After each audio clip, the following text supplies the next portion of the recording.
की मस्ती में जिया मोरा डोले, जब सोनभद्र के सुर में कोयलिया बोले। होली के हुड़दंग में महुआरिया मोड़ पर राम नारायण आज दिल के दरवाजे खोले। मुखड़ा रंग गुलाल के ही बेलाबा, मनवा भइल मत वाला, तोर नयन वके कजरवा लागेला विष के प्याला।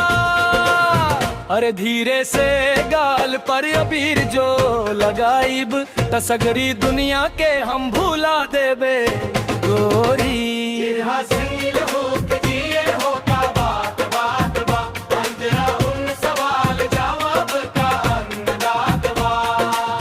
कहवा से आइल रंग गुलाबी, कहवा से आइल तो रूप, जैसे कि जेठ की दोपहरी में लागे सुहावन धूप। महुआरिया के मोड़ पे सगरी बियार समाज जुटल बा, पर राम नारायण तो बस तोरे रंग में डूबल बा।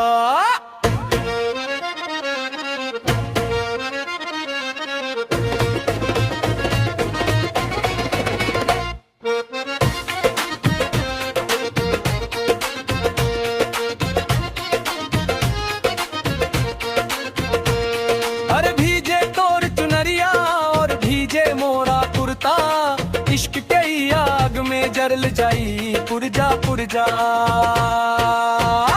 अलदेव रंग हमैसन की छूटे ना जन्म जन्म, और मड़वा के नीचे ही राखब अब हम कदम।